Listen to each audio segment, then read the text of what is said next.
just a living, breathing creature living out your best life in a foreign land. Hey everyone, if you landed on my channel today, I'm sure you have travel on your mind.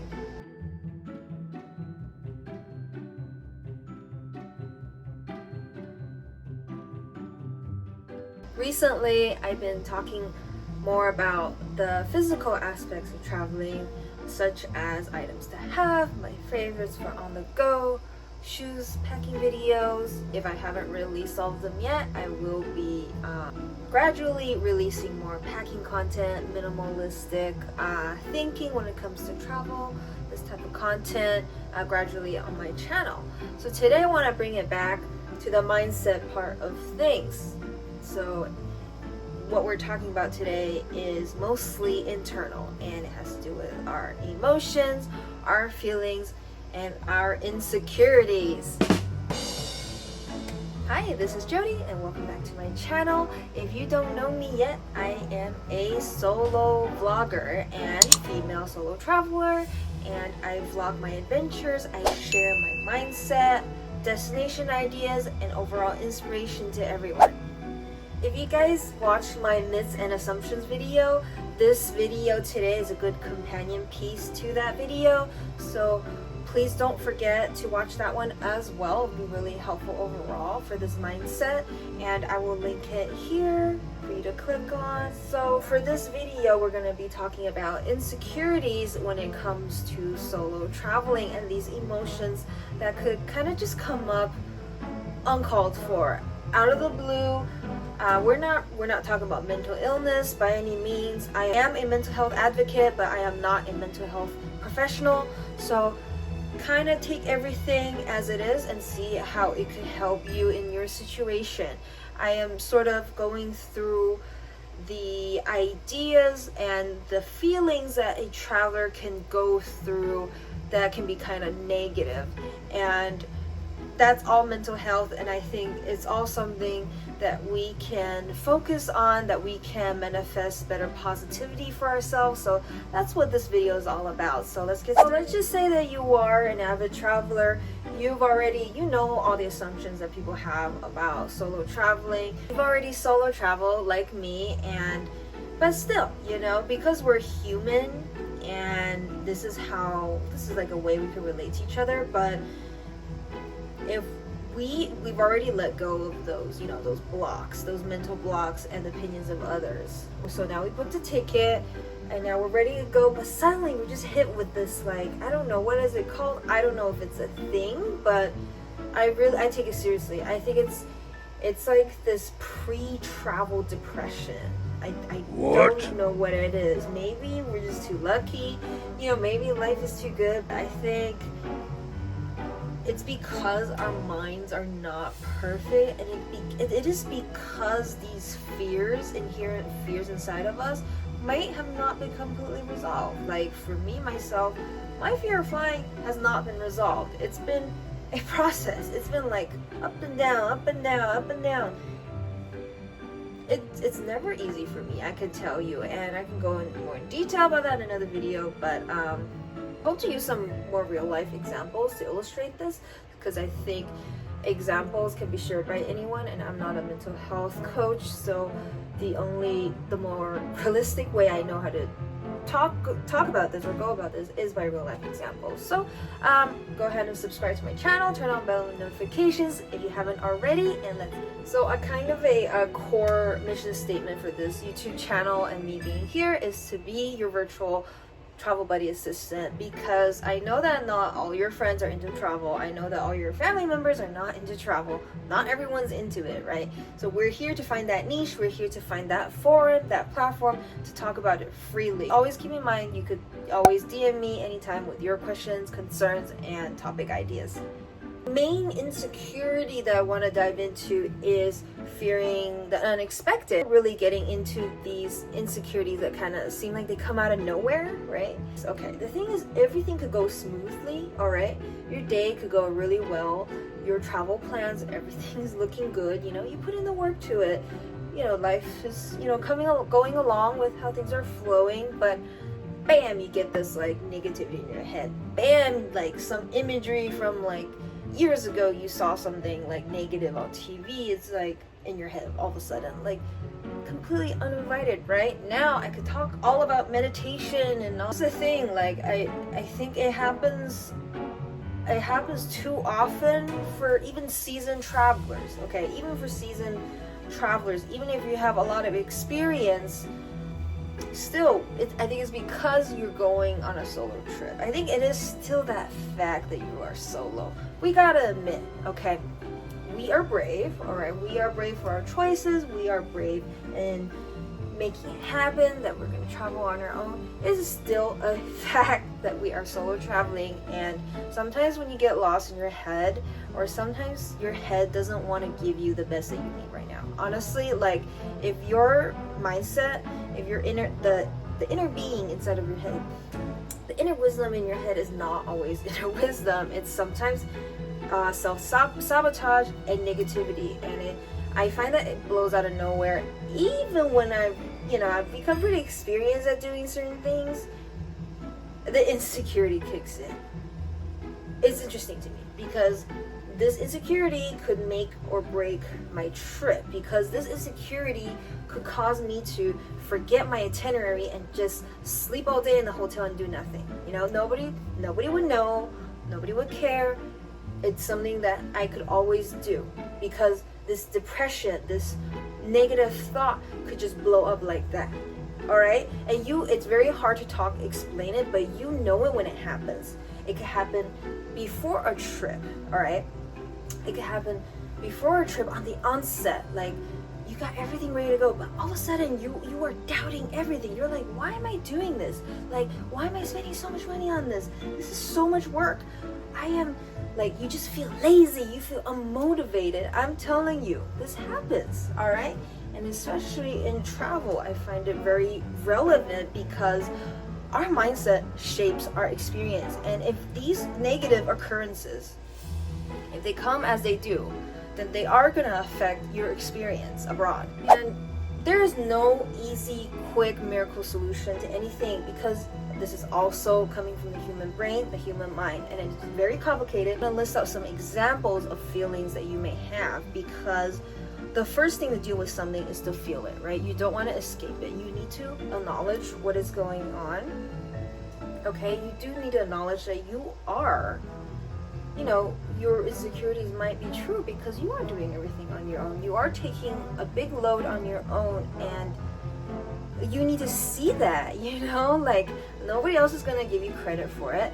Nobody else is going to give you a grade sheet for what you choose to do on your own, but you need to embrace that and fully acknowledge that. It's kind of like treating yourself as a separate person from yourself. It's like another psychological thing, but I find that talking to yourself in this very kind way is very healthy for your solo travels. So some examples of these feelings could be realizing that you are alone and helpless. And I think anybody can plummet into this idea if the idea plops up, because alone and helpless, I mean, we're all alone in this world, right? We don't share any physical bodies with anyone. We take care of our own thoughts, our physical well-being, our social needs, our habits, our motivations. We pretty much take care of it all by ourselves.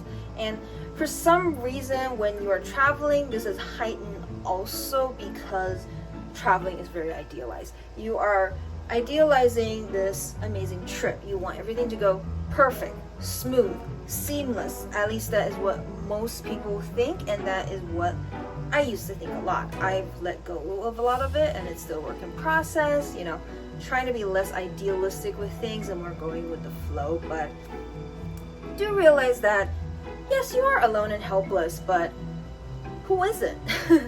And taking that emotion out of that negative feeling is very important. And then once you snap out of that emotion, once you detach from that piece of emotion when you're out there alone, that feeling of being stranded, that feeling of loneliness, once you detach the emotional aspect of it, you are just a living, breathing creature living out your best life in a foreign land. And like that quote says, There is no foreign land. It's only you who are foreign. So you need to teach yourself what's going on around you. You need to figure out your itinerary, figure out what's your top 3 for the day, you know, make it happen. If you don't make it happen, trust me, the day could go in all sorts of ways, and you want your day to go the way you want. The next thing is a negative part of solo traveling, and just a part of solo traveling is that the negativity that you feel when you see other people, when you see couples especially, right?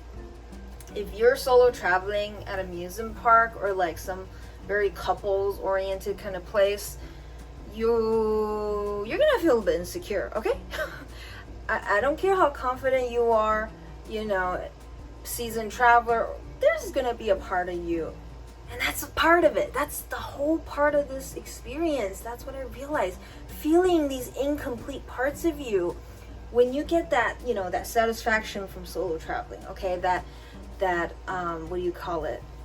That satisfaction, that gratification of being on your own, empowerment on your own, you will miss on some other things, such as companionship, such as being with your partner, such as, you know, you're gonna feel homesick, maybe like you wish your family was here, you know, why didn't you invite them? You know, all these negative thoughts are gonna pop in because they can, and you don't have to let it affect you, most important of all. And here's the beautiful thing, you can have one thing, but you're not gonna have another thing. Life isn't perfect, and I think this mindset is very important to go through and feel through it as you are solo traveling on your own.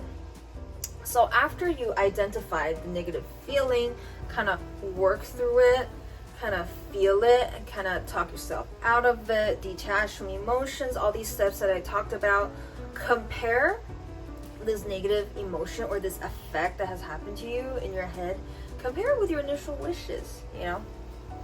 Compare it, and most likely it's very different. You initially wish for a very fantastic trip, a very fantastic experience, dining out, checking out a cultural site, a museum, but the effect is, oh my gosh, I don't want to do anything. I feel lazy. I don't want to solo travel. I feel judged, you know, all these negative things. Very different, right? And if you could choose, which emotion would you feel? Probably this one. And this one's more productive emotion, because this one granted you the ability to plan for your trip. This one planted the idea in your head to plan for this trip on your own, to go out and do something on your own. Not just traveling, but like going out and do something on your very own, not relying on other people. It takes a lot. It takes a lot to be here. All of a sudden you're here. What do? Like I said, you detach, you figure it out, you go through it, you talk yourself out of it, and compare. And I think you're gonna feel something. When you compare, you're gonna be like, wow, I think I owe it to the me that wanted to do all these things. I think the me that wanted to do all these things had something going there. Like, it's very special, you know? And I'm gonna get back into that feeling. I'm gonna, I don't know, watch YouTube videos, call my family, do some journaling. Always bring a notebook with you when you're traveling too. If you don't like to write, you can also videotape yourself talking. Work out these feelings, because when you're alone, you have to use these tools that are available to you. And you do have these tools. And the most important of all is your mindset and your ability to change how you feel. Here's the thing. You don't have these insecurities and fears. You don't have these insecurities popping up because you're incapable, okay?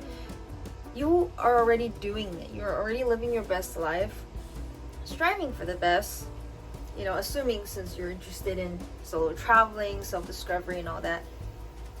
But these insecurities, they pop up because they can. It's like the dual end, you know, like the yin and yang of life. So what you can control is how you react to it. Just like how you can control how you react to an event. You can't change how the event plays out, but you can react to it, right? And you can react to it in a very positive way that is productive for yourself, that is healthy for yourself, and you will thank yourself later. All in all, even if we already know we're gonna have a good time, we already have everything planned, and these fears still come into play, it's part of the human experience. Like for me, the fears of flying, being on a plane is not fun, and psychologically it could start taunting me before the trip. It taunts me until even after I arrive. I feel like I still have that rumbly feeling of being in a big engine, you know. And of course, if it's, you know, has come to a really bad point and it's affecting your life and how you make decisions, definitely seek out mental help. But I will say, for the most part, in general, these things, they come and go, because no one has no fears, right? We all fear something, and even if we become better at it, even if we come a long way, these fears could still stem from our childhood, from anxiety, from trauma, and they might pop out here and there. But by no means are you identified with it. By no means are you in any relation to it, because all in all, what defines you is the things that you do, is the happiness that you create, and that is a part of you. Nothing ever defines you as a person. All right, do, you know, like me myself, I look a lot at mental health, like in terms of positive affirmations, breathing techniques, meditation. You could definitely apply this into your own travels and the way you live life. But there's some times when your body is already spiraling with negativity, and you might be fear-mongering yourself, and you don't even know it. Thing is, don't fear-monger yourself, all right? Having a fear, having a slight insecurity is not bad juju. Don't take yourself too personally. Don't take the negative things that happen in your head too seriously. If you see a happy family somewhere when you're all alone solo traveling, good for them. You are having fun. You're creating the life of your dreams, the day of your dreams, traveling in a foreign country. It is not bad juju. You're not gonna get bad luck because you feel that way. You being insecure is just a feeling. It's a very passing feeling, so let it pass, right? Let the feeling pass. It's not a part of you. It doesn't define you. You're not gonna go home and cry because you had that feeling of seeing someone else. And the fear comes from comparison. Comparison is a thief of joy. So I would say don't take things too personally, especially when you're traveling. Now I want to ask you guys, do you get this anxiety or pre-trip depression? Or is it just me? It's kind of why I created this video, to tackle these fears that could pop up in your head out of the blue. And I believe this could happen to a very seasoned traveler, a very confident traveler. I believe this could happen to anyone. So is there any part of this that you can relate? Let me know down below in the comments. So I hope you guys enjoyed this video. My last piece of advice would be to keep in mind that confidence and self-assurance and self-worth is a practice, a process, and not an end. It's not an end achievement, because you cannot get rid of negativity for good. You cannot get rid of negative things that can happen, or just normal things that happen in life's course. A lot of things that you cannot control. Sometimes negative thoughts can pop out of nowhere. You don't need to relate to them. It doesn't need to affect you. And yeah, I hope you guys enjoyed watching this video, and I hope that made you think about your future travels. If you have any questions, let me know. Thank you. I hope you guys have a great day, and I'll see you guys in the next video.